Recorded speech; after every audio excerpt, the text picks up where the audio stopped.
हमने इससे पहले मॉडर्न मैनेजमेंट थ्योरीज को देखा था कि मॉडर्न मैनेजमेंट थ्योरीज होती क्या है. Right now we will see that what are the contemporary management theories. दोनों में बहुत डिफरेंस है. This is the fifth part of the theories. Management की थ्योरीज को हमने फिफ्थ पार्ट में पढ़ा है. सबसे पहले हमने प्री साइंटिफिक देखा, देन हमने क्लासिकल देखा, देन हमने नियो क्लासिकल देखा, देन हमने मॉडर्न मैनेजमेंट देखा, and right now we are looking about contemporary management theories. So how and what are contemporary management वही चीज़ देखते हैं. कंटेम्प्रेरी मतलब जो करंट सिचुएशन से रिलेटेड है. मॉडर्न इज जस्ट लाइक जो इससे पहले, थोड़ा सा पहले, ज़्यादा डिफरेंस नहीं है कि फॉर एग्जांपल जहाँ जब से एडवांसमेंट शुरू हुआ तो उस टाइम पे हमने जो थ्योरीज दी थी वो मॉडर्न हो गई 1950s के बाद. कंटेम्प्रेरी मतलब जो अभी 21st सेंचुरी के अकॉर्डिंग चल रही है. ठीक है, आफ्टर एलपीजी 1991 के बाद जो जो थ्योरीज आई हैं उनको हमने कंटेम्प्रेरी में डाल दिया है. सो कंटेम्प्रेरी मैनेजमेंट अप्रोच बोलती क्या है कि modern management philosophy develop to help organisation compete in today rapidly changing business environment. कि आज मेरा बिजनेस किस तरीके से रन हो रहा है और मैं इसको किस तरीके से अपने कॉम्पिटिटर से बेस्ट कर सकती हूँ, उसके बारे में यदि कोई बात करता है तो कौन करता है? कंटेम्प्रेरी. ठीक है, ये बताते हैं कि कैसे मैं इनोवेशंस पे फोकस करूँ, मैं कैसे ग्लोबलाइजेशंस पे वर्क करूँ, मैं कैसे टेक्नोलॉजी को देखूँ, मैं कौन सी क्वालिटी को क्वालिटी टेक्निक्स को अपनाऊँ, मैं सस्टेनेबिलिटी पे कितना ध्यान दूँ. बिकॉज आप देख सकते हैं अभी एसडीजीज पे बहुत काम हो रहा है. हर कंपनी को अपना CSR करना पड़ रहा है. सब लोग एसडीजीज पे सस्टेनेबिलिटी पे बात कर रहे हैं. ठीक है, सो यहाँ पे क्या हो रहा है कि कंटेम्प्रेरी थ्योरीज बात ही इसी चीज़ पे कर रही है कि हमें इनोवेशन पे फोकस करना है. जो पहले चल रहा था that is the different thing, but how I can innovate my product, my service in the market, so मैं अपने जो कॉम्पिटिटर्स हैं उनको बीट कर पाऊँ. ठीक है, जैसे कि आज AI आ गया, सो डेफिनेटली आपका हर चीज़ बहुत ईजी हो चुका है. आप देखोगे कि कोई प्रोडक्ट मैं AI के थ्रू, या मैं फॉर एग्जांपल कोई पिक्चर AI के थ्रू जनरेट कर रही हूँ, उसका एक विजिबिलिटी और एक आप जो नॉर्मल कैमरे से ले रहे हो उसका आप बहुत काफ़ी डिफरेंट है. आज मैं क्लासरूम में हूँ बट मैं बोलती हूँ AI को कि AI just make my picture on a beach, so मैं गोवा के बीच में बैठी दिखूँगी आपको. So things are changing on very faster way. So इन्होंने बोला कि जैसे आपका ट्रेडिशनल मैनेजमेंट था, वहाँ पे क्या होता था कि जो आपका कंटेम्प्रेरी मैनेजमेंट था वो फोकस करता था ट्रेडिशनल मैनेजमेंट में हम बहुत रिजिड थे. हम चीज़ों को इतना फ्लेक्सिबल लेके नहीं चलते थे. जो हमने बोल दिया this is only one best way, आप कोई और दूसरी टेक्निक पे जा नहीं सकते, आप कुछ कर नहीं सकते. बट इन्होंने बोला ऐसा कुछ नहीं है, आप फ्लेक्सिबल रहिए. अपने आप को जितना फ्लेक्सिबल रखेंगे, जितना चीज़ें को अडॉप्ट करेंगे, आप उतना ज़्यादा ग्रो होंगे. आप डिजिटल ट्रांसफॉर्मेशन पे फोकस करिए. आप सोच रहे हो यदि अपने आज करंट एरा में यदि आप ट्रेडिशनली वर्क कर रहे हैं, you will be out of the market. Employ empowerment पे ध्यान दीजिए. पहले घिसा पीटा जो काम आता है जैसा आता है कर दो, बट अभी हमने बोला कि हमारे एम्प्लॉयज़ यदि फॉर एग्जांपल मेरा एम्प्लॉय मार्केटिंग डिपार्टमेंट संभाल रहा है तो मैं उसको और कैसे ट्रेनिंग और वर्कशॉप के थ्रू ऐसे डेवलप कर पाऊँ कि फाइनेंस HR भी देख ले इन फ्यूचर यदि मुझे उसकी ज़रूरत पड़ती है तो. मतलब वो इतना ज़्यादा फ्लेक्सिबल और ऑप्टिमाइज हो जाए कि मैं उसको कहीं भी फिट कर सकूँ. ठीक है, और इन्होंने बोला सस्टेनेबिलिटी पे ध्यान दो. क्यों? क्योंकि आजकल ग्लोबल वार्मिंग इतना ज़्यादा बढ़ गया है कि everyone is talking about this part. ठीक है, तो इन्होंने फोकस एरिया क्या बताया? Innovation, globalisation, technology, quality, sustainability और कंटिन्यूस इंप्रूवमेंट. तो इनका अल्टीमेट ग्लोबल क्या था कि हमें एक तो मार्केट के अंदर वैल्यू क्रिएट करनी है, दूसरा चीज़ हमें फ्यूचर रेडी डायनेमिक वर्ल्ड पे काम करना है, क्योंकि आने वाला टाइम इससे ज़्यादा वॉलेटाइल होगा, इससे ज़्यादा बोल सकते हैं फास्ट होगा. सो यहाँ पे ये हेल्प करता है ऑर्गेनाइजेशन को इनोवेटिव बनाने में, क्योंकि हम लोग अभी PPT पे ध्यान दे रहे हैं. PPT बोले तो people, process and the technology. ठीक है, सो बेसिकली यहाँ पे इन्होंने बताया कि why contemporary management approach emerge. अब हमें ज़रूरत क्यों पड़ी? सबसे पहले हम ये समझते हैं. तो सबसे पहले आया ग्लोबल कंपटीशन. आप जितना ज़्यादा ग्लोबली हो रहे हो, ग्लोबलाइजेशन बढ़ रहा है, आपका कंपटीशन भी साथ में उतना ही बढ़ता जा रहा है. फॉर एग्जांपल मैं पहले मेक इन इंडिया के अंदर क्या हुआ, हम बाहर से पहले प्रोडक्ट इंपोर्ट करते थे. कोविड के दौरान हमने ये देखा कि चाइना ने बहुत सारी चीज़ों का एक्सपोर्ट बंद कर दिया, जिससे हमारा मैन्युफैक्चरिंग सेक्टर, हमारा मेडिकल सेक्टर, हमारा एविएशन सेक्टर, सिल्वर इतना ज़्यादा क्यों आज हाई हो गया? बिकॉज रीज़न ये कि हम यदि डिपेंडेंसी अपने किसी और पे रख रहे हैं तो उससे हम अपना लॉस कर रहे हैं, ठीक है। और हमारा कंपटीशन इतना बढ़ता जा रहा है। फॉर एग्जांपल, आज मैं किसी रिसोर्स के लिए तुम पे डिपेंडेंट हूँ और तुम कल आके मना कर दो कि मैं तुम्हें दूंगी ही नहीं, मैं आउट ऑफ द मार्केट रहूँगी उस समय। तो हमने क्या करना है कि ग्लोबली यदि हमें कॉम्पिटिटिव बनना है तो हमें सेल्फ रिलायंट होना पड़ेगा, हमें सेल्फ इंडिपेंडेंट होना पड़ेगा। Then internet and the digital revolution, इन्होंने बताया टेक्नोलॉजी इतना हाईली ट्रांसफॉर्म हो रही है कि जैसे आपका बिजनेस कैसे ऑपरेट और कनेक्ट कर पाए, ठीक। आर्टिफिशियल इंटेलिजेंस, क्योंकि अब हर चीज़ AI के थ्रू हो रहा है तो आपकी डिसीजन मेकिंग भी उतनी स्मार्टली होगी, ठीक है। आप कुछ भी कैसे भी कहीं भी बोल के निकल आओ, अप्लाई कर दो, पॉसिबल ही नहीं है। देन इनोवेशन ड्रिवन इकोनॉमी, क्योंकि आपका जो पूरा आप बोल सकते हैं मार्केट है वो ग्रोथ पे बेस्ड है। जब तक आप मार्केट के अंदर कुछ नया लेके नहीं आओगे आप मार्केट में टिक ही नहीं सकते। फॉर एग्जाम्पल, ये LED है, ठीक है, डिजिटल बोर्ड है आपका। मैं क्या कर रही हूँ, यदि मुझे आज कैलकुलेशन करनी पड़ेगी तो मैं मैनुअली करूँगी, राइट, या आपको एक्सेल पे करवा दूँगी। क्या हो रहा है इस समय चाइना और जापान में, वहाँ पे AI डिजिटल बोर्ड आ चुके हैं। मुझे कुछ नहीं करना, मैं सिर्फ यहाँ पे इक्वेशंस लिखूँगी and my equation is solve. So this is the novelty, this is the innovation कि हम कैसे अपने आप को और इन्हांस कर सकें। इन्वायरमेंटल कंसर्न क्या है, क्योंकि यहाँ पे हम सस्टेनेबिलिटी पे हमें बहुत ध्यान देना पड़ेगा। यदि हम सस्टेनेबल नहीं हैं हम तो मार्केट में नहीं रह पाएंगे।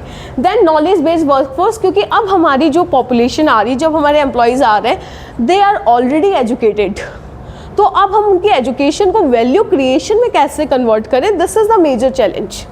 सो यहाँ से एक बेस मिला कि हमें अब एक कंटेम्प्रेरी थ्योरी की ज़रूरत है। Modern management is okay, but what about the current situation? आज जो चल रहा है, यदि मैं उसके अकॉर्डिंग कुछ मार्केट में नहीं लेके आ रही हूँ जो मेरे मार्केट को सपोर्ट करे, तो this is not a right way to run the market. तो उन्होंने बताया कि मैनेजर्स को हमेशा नीड होती है एक नए अप्रोच की, क्योंकि आपका मार्केट इतना ज़्यादा बोल सकते हैं फ्रेजाइल है, इतना ज़्यादा वॉलेटाइल है। सो इसीलिए आप सिर्फ क्लासिकल थ्योरी पर रिलाय होकर अपने आप को रन करने का सोचो, this is not a right. तो उन्होंने बताया कि हेल्प करता है ऑर्गेनाइजेशन को अडॉप्ट करने में, इनोवेट करने पे और dynamic and ever changing world में। So you can see the characteristics of the contemporary management, flexible decision making. आपकी सिचुएशन जैसे चेंज हो रही है, आपका मैनेजर उसी के अकॉर्डिंग अपने डिसीजन ले रहा है, वो रिजिड नहीं है, ठीक है, कि मैंने यदि बोल दिया तो बोल दिया, एक बार जो कमिटमेंट दे दी तो फिर मैं खुद की भी नहीं सुनता, वो यहाँ पे नहीं चलेगा। यहाँ पे वो कमिटमेंट देने के बाद मुकर सकता है, तो क्योंकि उसके लगेगा कि if my commitment is not suitable for this time I will change my commitment, ठीक है। Second thing, customer centric approach. Customer centric approach क्यों? क्योंकि यहाँ पे हमने बहुत ज़्यादा कस्टमर को ट्रस्ट इश्यूज़ हो रहे हैं, उनको लॉयल्टी पे बहुत ज़्यादा इश्यूज़ हो रहे हैं। तो उन्होंने बोला कि मैं अपने कस्टमर को कैसे बेस्ट प्रोवाइड करवाऊँ, जैसे कि कस्टमर इज़ द किंग। यदि आपका किंग आपसे नाराज़ है आप कुछ नहीं कर सकते। So I have to work on this part कि मैं उनकी कैसे नीड क्रिएट करूँ और कैसे उनको अपने लिए लॉयल रखूँ। फॉर एग्ज़ाम्पल, लोरियल ने प्रॉमिस किया है कि मैं आपको बेस्ट दूंगा कॉस्मेटिक्स में, व्हाटएवर। यदि वो नहीं देता है, मेरा कस्टमर सबसे पहले आपके पास परचेज करने ही नहीं आएगा, बिकॉज उसको पता लगेगा कि ये प्रॉमिस कुछ और करते हैं, देते कुछ और है।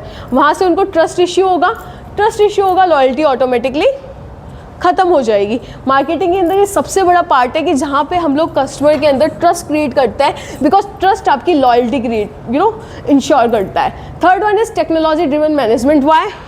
बिकॉज इतनी ज़्यादा एडवांस टेक्नोलॉजीज आ गई है जो कि इन्हेंस करती है एफिशिएंसी, प्रोडक्टिविटी और कॉम्पिटिटिवनेस को। आपकी क्रिएटिविटी और इनोवेशंस डेफिनेटली बढ़ रही है, क्योंकि आप नए नए आइडियाज़ लेके आ रहे हो, नए नए सॉल्यूशंस लेके आ रहे हो as per your current market. Continuous improvement को हम लोग इंश्योर करते हैं, क्योंकि हम यहाँ पे कमिटेड हैं चीज़ों को सीखने के लिए, रिफाइन करने के लिए, enhance process and the outcome. Team work, यदि कोलैबोरेशंस की बात करूँ तो इन्होंने बोला कि आप लोगों के साथ मिलकर काम करना शुरू करिए।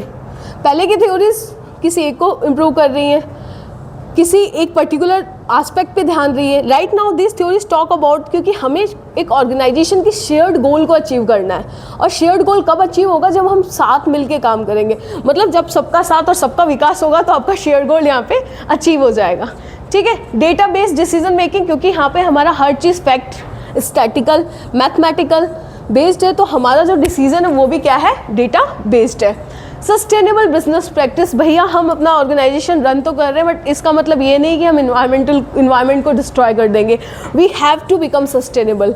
मैं प्रोडक्शन कर रही हूँ तो मेक श्योर उससे जो एमिशन हो रहा है वो मेरे रिवर्स को, वो मेरी सॉइल को वो बर्बाद ना करे। आप आज देख रहे हो गंगा यमुना की हालत क्या हो रही है, वाई? बिकॉज इन सब चीज़ों पर हमने कभी पहले ध्यान ही नहीं दिया, और आज उन्हीं के कारण वाटर स्केर्सिटी इतनी ज़्यादा बढ़ गई है। ठीक है, so you can see that these characteristics help organizations to adopt change, create value and ensure long term success. So first is globalization and the diversity. पहला फैक्टर है जहाँ पे हम बात करते हैं कि ग्लोबलाइजेशन में business operate across different country, कि आपका एक बिजनेस अलग अलग कंट्रीज पे कैसे रन कर सकता है। Diversity means countries, culture, language, religion, gender और आपका एज ग्रुप, कि मैं अपने ऑर्गेनाइजेशन में यदि प्रोडक्शन कर रही हूँ तो इन फैक्टर्स को ध्यान में रखते हुए कितने टाइप के प्रोडक्ट प्रोड्यूस कर रही हूँ। जैसे आप गूगल का एग्जांपल देखिए, गूगल एक मल्टीनेशनल कंपनी है, इन्फोसिस एक मल्टीनेशनल कंपनी है, टीसीएस एक मल्टीनेशनल कंपनी है।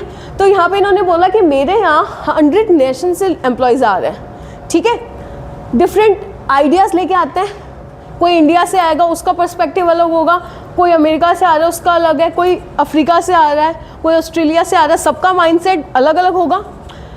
उससे हमारा जो वर्क प्लेस है वो इंक्लूसिव हो रहा है, बिकॉज सब अपना कंट्रीब्यूशन इक्वली दे रहे हैं। सेम थिंग इन्होंने बताया, इससे इंपॉर्टेंस क्या होगा, better creativity, global market expansion, better customer understanding, higher innovation and the better problem solving.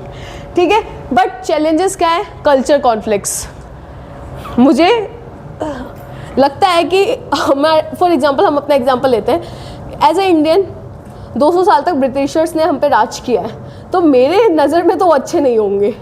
तो डेफिनेटली वहाँ से यदि कोई आता है तो मेरा एक फॉर्मो आप बोल सकते हैं कि इफेक्ट होगा कि यार नहीं है, बंदा धोखा दे देगा, या थोड़ा सा उस टाइप का ट्रस्ट इश्यूज आ जाएंगे। ठीक है, लैंग्वेज बैरियर्स, डेफिनेटली इसलिए इंग्लिश को लिंक लैंग्वेज बनाया गया। कम्युनिकेशन इश्यूज, क्योंकि आपका लैंग्वेज आप नहीं समझ पा रहे, कम्युनिकेट क्या करोगे। मैनेजमेंट डिफरेंट स्टाइल, सो आप क्लासरूम का एग्जांपल देखो कि imagine an Indian IT company with the client from the Japan, Germany and America. अब उसके मैनेजर को ये समझना पड़ेगा कि हर एक कंट्री के एम्प्लॉयज़ का अपना कल्चर और कम्युनिकेशन स्टाइल डिफरेंट होगी। जैसे बोलते हैं एक्सेंट सबका डिफरेंट होता है। जैसे मैं जब इन्फोसिस में काम करती थी तो मेरे क्लाइंट होते थे ऑस्ट्रेलिया से, तो जो ऑस्ट्रेलिया से हैं उनका बोलने का तरीका ही इतना फास्ट और इतना अजीब होता, मुझे आज तक उनकी मीटिंग में कुछ समझ में ही नहीं आया। तो मेरा मैनेजर जो थे वो ट्रांसलेट करते थे मेरे लिए, कि हम वापस से मीटिंग्स को रिव्यू करते, then he just told me कि इसका मतलब ये है, ये कहना चाह रहा है। So this happens.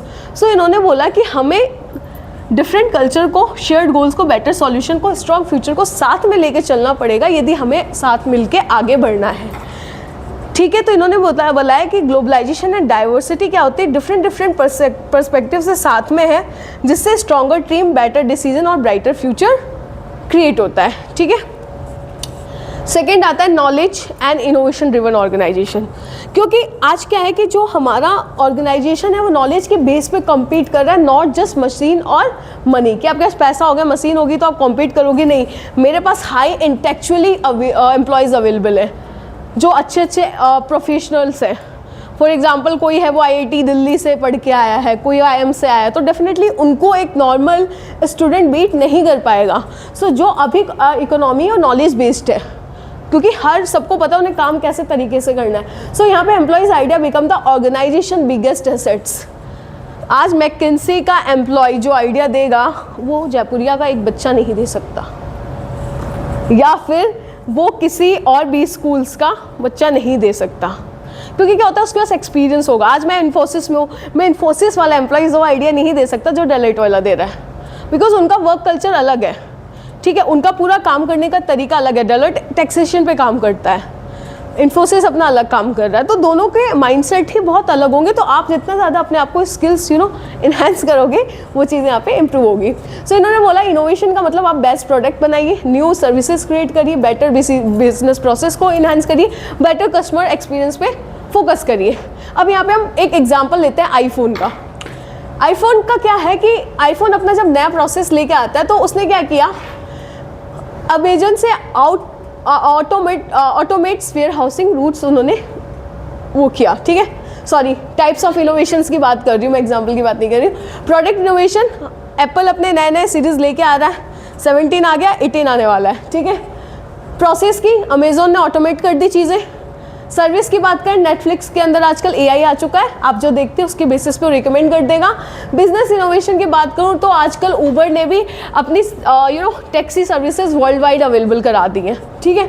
तो चीज़ें एक्सपेंड हो रही है। अब नॉलेज मैनेजमेंट क्या होता है कि जब organisation collect, store and share employ knowledge to create value and the employ the continuously. जब ऑर्गेनाइजेशन काम करता है अपने एम्प्लॉयज़ को इंटेलेक्चुअली आप बोल सकते हैं अपग्रेड करने के लिए, तो यहाँ पे चीज़ें कलेक्ट करेगा, स्टोर करेगा। So that is your knowledge management. आप माइक्रोसॉफ्ट का एग्जांपल देखिए, उन्होंने ये प्लेटफॉर्म बना रखा है।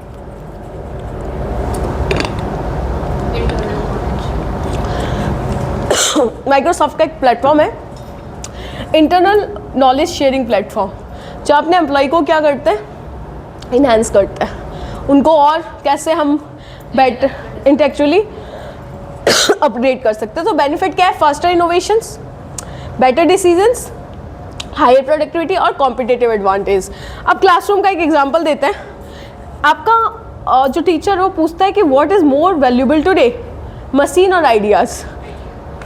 सो most companies can buy the same machine but they can't buy the unique ideas because knowledge is today biggest assets. So यदि ध्यान रखिए आपके पास नॉलेज है ना, you will capture the market. So focus to on only earning the knowledge, whatever you have, but knowledge is different aura, ठीक है। अब हम बात करेंगे टोटल क्वालिटी मैनेजमेंट के बारे में। This is a part of the operations, but ये टाइप है मॉडर्न कंटेम्प्रेरी मैनेजमेंट टेक्निक का।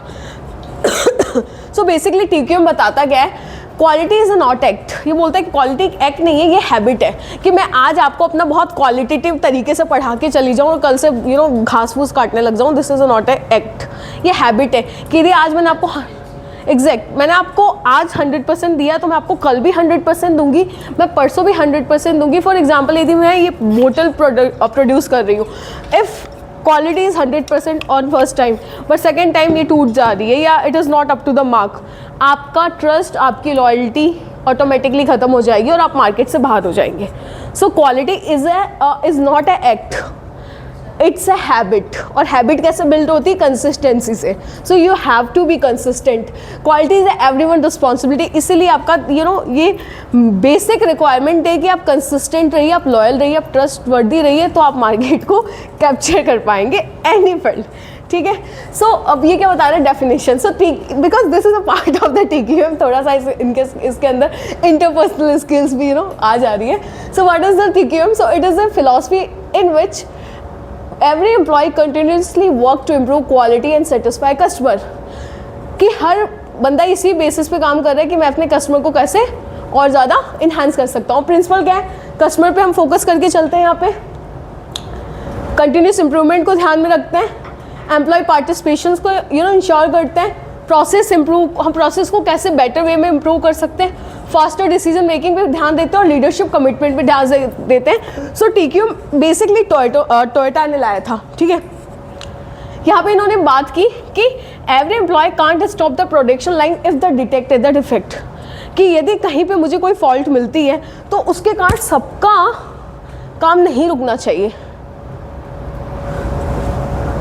Sorry every employ can stop the production line if they okay. इसने ये बोला है कि Toyota actually TQM is produce by this Toyota company. तो इन्होंने बोला है कि यदि कहीं भी आपको डिफेक्ट दिख रहा है तो आपकी प्रोडक्शन लाइन स्टॉप हो जानी चाहिए, क्योंकि यदि एक जगह कहीं डिफेक्ट आ रहा है तो उसका इम्पैक्ट आपकी सारी प्रोसेस पे पड़ेगा। So every employee should be stop their work, क्योंकि क्वालिटी कॉम्प्रोमाइज़ नहीं कर सकते।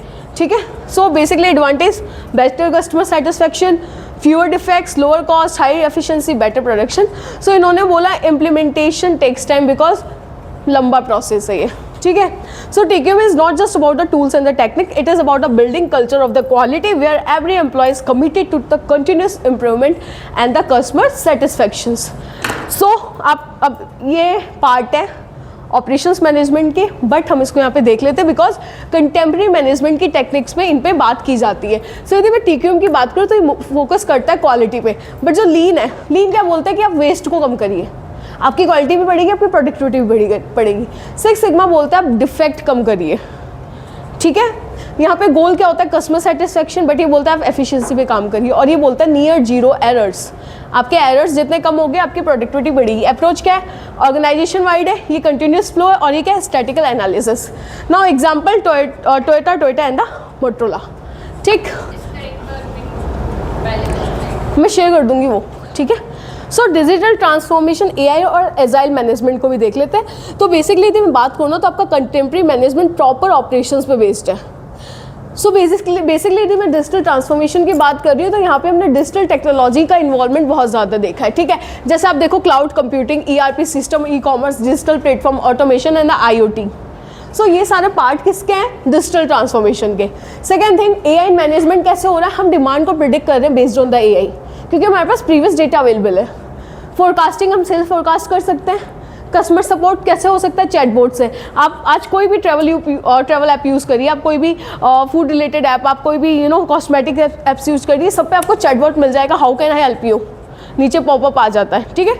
फ्रॉड डिटेक्शंस बहुत ईजी हो चुका है, बट बहुत ज़्यादा भी हो चुका है. HR recruitment easy but also very difficult.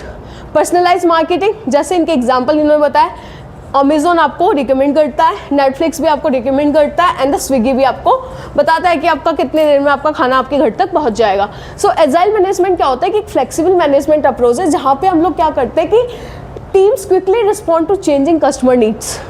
जैसे ही कस्टमर की नीड में कुछ चेंज हो रहा है तो हम उसके बेसिस पे हम कितना जल्दी रिस्पॉन्ड कर रहे हैं, वो एजाइल मैनेजमेंट कहलाता है. ठीक है. तो बेसिकली ये एक सॉफ्टवेयर डेवलपमेंट है, but now use in the man industry.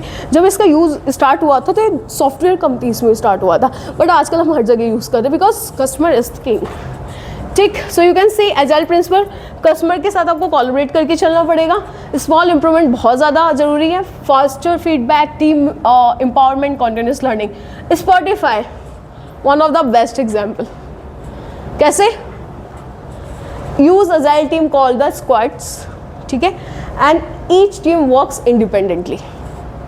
Spotify में होता है, आपको आपकी मूड के अकॉर्डिंग सॉन्ग चेंज करने हैं, या फिर उन्होंने अपने डिफरेंट वेरिएंट लेके आए हैं. तुम देखना, यूज़ नहीं किया कभी, यूज़ करना तब पता चलेगा. ठीक है. सो एडवांटेज क्या होता है, faster decision, definitely better customer satisfaction, higher flexibility, innovation, limitation. आपको स्किल्स टीम चाहिए जिसको आती हो चीज़ें. आपका कम्युनिकेशन बहुत स्ट्रांग होना चाहिए because communication is the one of the major aspect. So इन्होंने ये बोला है कि digital technology, AI and agile management क्या होता है कि ऑर्गेनाइजेशन को smarter, faster and the more customer oriented बना सकता है. Fifth one is the sustainability and the ethics. Why sustainability? Because right now everyone is focusing on the sustainability to earn profit, protecting society and the environment. ठीक है. हम sustainability पे बात कर रहे हैं. यहाँ पे 3 पिलर्स होते हैं, जैसे हम बोलते हैं PPP, people, planet and the profit. आप लोगों के बारे में सोचोगे, आप अपने अर्थ के बारे में सोचोगे, और आप अपने प्रॉफिट के बारे में सोचोगे. सो यहाँ पे आपको हर चीज़ बैलेंस करके चलनी पड़ेगी. Then he talk about the ethical. अब आपको एथिकल भी रहना पड़ेगा. ऐसा नहीं है कि मैं किसी का भी लॉस करके, किसी को धोखा दे के अपने आप को इम्प्रूव कर रहा हूँ. So this is not right. You have to be responsible कि मैं प्रॉपर कैसे बैलेंस करके चीज़ों को रन करूँ. ओके. सो नो करप्शंस, आपको किसी के साथ करप्शंस नहीं करना है. फेयर वेजेस, प्रॉपर सबको पैसे दो जिससे काम ले रहे हो. इक्वल अपॉर्चुनिटी, आपको सबको प्रॉपर अपॉर्चुनिटी देनी है. इन्वायरमेंट को कैसे प्रोटेक्ट रखना वो भी सोचना है. डेटा प्राइवेसी, मैंने तुमसे बोला कि मैं ये किसी के साथ शेयर नहीं करूँगी, बट सबको पता है. एंड द रिस्पॉन्सिबल AI, आपको टेक्नोलॉजी कैसे रिस्पॉन्सिबली यूज़ करनी है उस पर भी. जैसे टेस्ला ने क्या किया, अपने ई-व्हीकल्स लाए क्योंकि वो चाह रहा है कि हमें कार्बन को क्या करना है, कम करना है.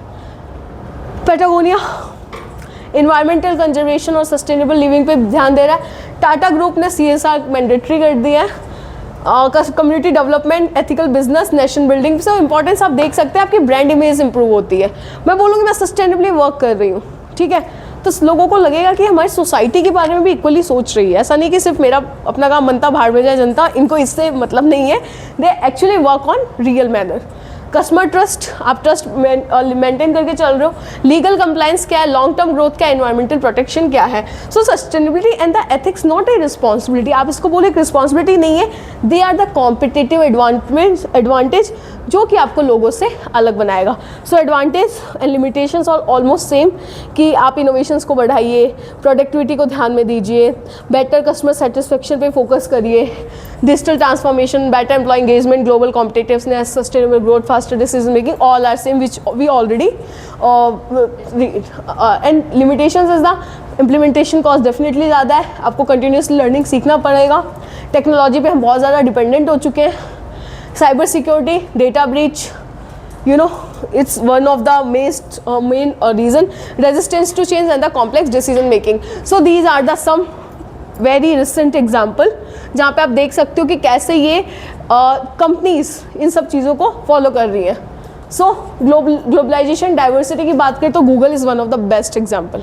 आप देखोगे गूगल का लोगो चेंज होता रहता है डेली, कभी स्पोर्ट्स डे है, कभी कुछ है, कभी कुछ है, as per region wise. For example मैं इंडिया में हूँ तो महात्मा गांधी वाले दिन 2 अक्टूबर को महात्मा गांधी जी की फ़ोटो दिखाएगा, ठीक है। नॉलेज एंड इनोवेशन की बात करूँ तो माइक्रोसॉफ्ट प्रॉपर प्लेटफॉर्म है उनके एम्प्लॉयज़ के लिए।